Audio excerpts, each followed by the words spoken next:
What's going on, guys? Welcome back to another episode of Lockdown Coverage. If you guys are new to the channel, my name's Daniel. On today's episode, I'm going through NFL news around the league, specifically player signings. A bunch of players this year specifically have gone and changed teams or have been surprise releases, aka you know who, but I'm going to discuss that and how they fit their new teams, or players that have stayed on their current teams and have gotten huge extensions, and if it really makes sense to do so or not. So let's see and let's get into it without wasting any more of your time. Leonard Fournette is the first topic, of course. If you guys haven't heard yet, you heard it here first, but Leonard Fournette is now officially a Tampa Bay Buccaneer. What does that mean for the Tampa Bay offense, and what does that mean for the Jacksonville franchise moving forward? For Tampa Bay, I personally think that is a great fit. They need a ground and pound runner. They have Ronald Jones, who's probably now going to be their specific third down back. I think that they work hand in hand together. If you want me to rattle off the names that Tom Brady has on his offense,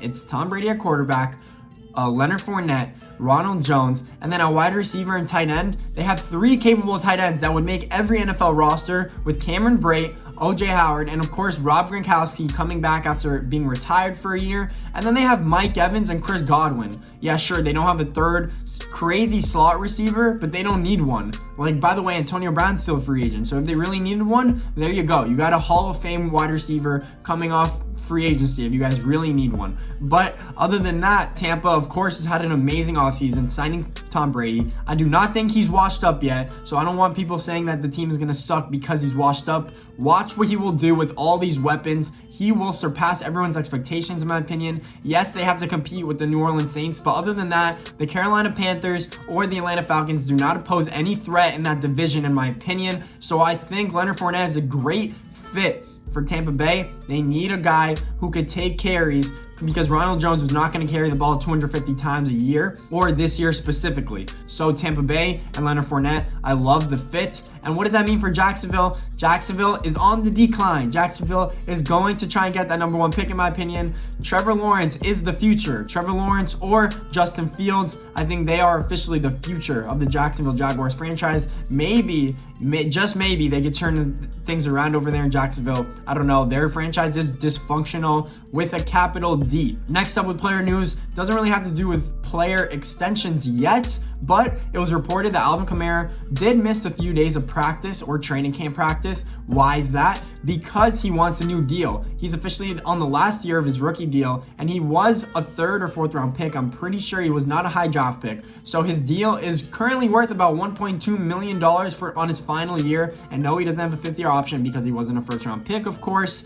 And Alvin Kamara deserves the money. Even though he hasn't put up 1,000 yards in any particular season, he's put up over 1,400 yards total. He's averaged about 70 catches a year throughout his career, and that is where he brings value the most as a runner as well, but he's meant to carry the ball 12 to 14 times a game, not more than that. You don't want Alvin Kamara risking injury. He is your franchise back, don't get me wrong. You have Latavius Murray to handle the workload for him, just like how Mark Ingram did before he left to Baltimore. I think Alvin Kamara deserves that money, but he came back to camp, so now there's no more things to discuss. It was actually reported that Alvin Kamara is close on a deal with the Saints and that he wanted Christian McCaffrey money, which is in the range of $16 million a year, but I think they don't need to do that, and I think Alvin Kamara will happily settle for $12 million a year. That would still make him one of the 3 or 4 highest paid running backs in the league. And speaking of running back news, the player that did get extended recently is Joe Mixon. Joe Mixon of the Cincinnati Bengals, of course, had a 4-year, $48 million extension.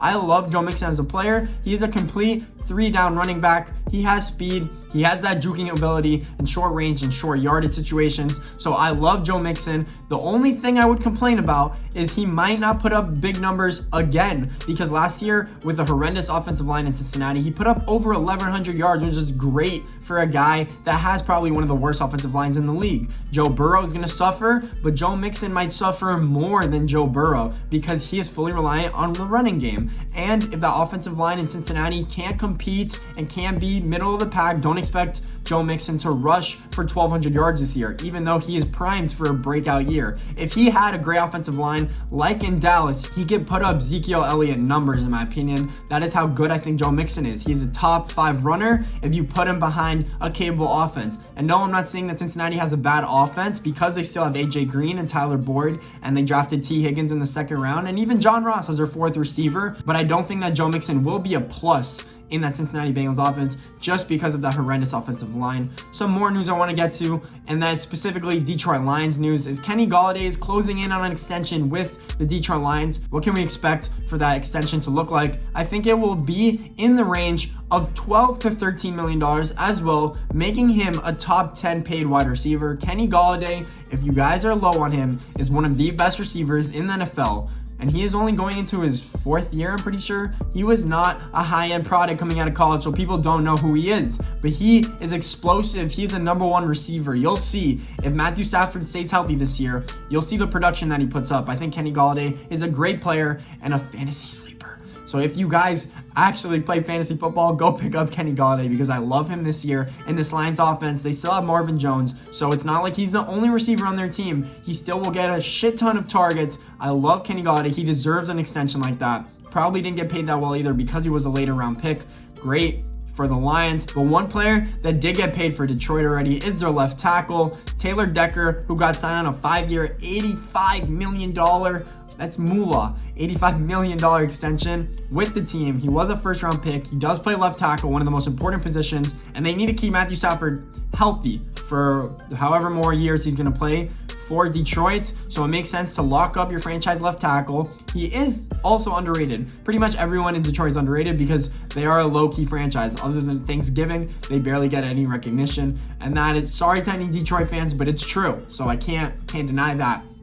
So left tackle got paid. Some more news and more signings I want to get to is Logan Ryan, former Titan and former New England Patriots member, got signed to the New York Giants, and I think to play as safety on a 1-year, $7.5 million deal. Obviously, he can play corner or safety, but last year, he put up crazy stats. Over 100 total combined tackles for a corner or safety. Even that's ridiculous. And he had 4 interceptions, 4 forced fumbles, and 18 PBUs, so pass breakups, which is ridiculous. That's probably one of the best stat lines I've ever seen. He also had, I think, 3+ sacks. Let me make sure and put a graphic up after I edit this video, but I think Logan Ryan is a stud, and I think he still has a solid year or 2 left in him. He did get signed on a 1-year deal, and the Giants' 2nd-round pick, Xavier McKinsey, did go down with an injury. He is going to be out for a while with a broken leg, I'm pretty sure, so it makes sense to put in Logan Ryan and have Xavier come off that broken leg and not rush things back. That is what New York does not want. So they wanted a veteran player that could get their defensive scheme down easy and learn easy, and potentially have Xavier McKinsey to learn off. So that makes sense for New York. And then my last bit of news that I did want to get to was Mohamed Sanu got cut by the New England Patriots. Kind of a big surprise here. New England traded a 2nd-round pick for Mohamed Sanu, even though it's a late second because New England's always in the playoffs. Mohamed Sanu was a good player in Atlanta, and then he got traded to New England, and he didn't put up the production that Bill Belichick probably anticipated him to do so. He did not probably fit the New England scheme as a wide receiver. He's a big slot wide receiver, and he's getting older, so I don't know if his quickness and speed is still there. I think he's a good player. He will get signed off the street somewhere, and he will make a roster, just not the New England Patriots roster. The only thing I'm conflicted about is that they traded a 2nd-round pick. That's high value for a player that you got for nearly half a season. So Mohamed Sanu is officially a free agent. We'll see where he actually goes.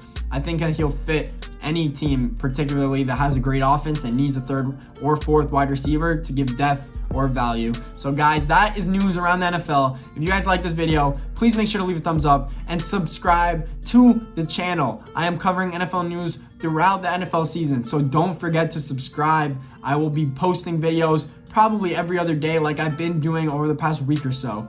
Thanks for watching, guys. Appreciate all of you.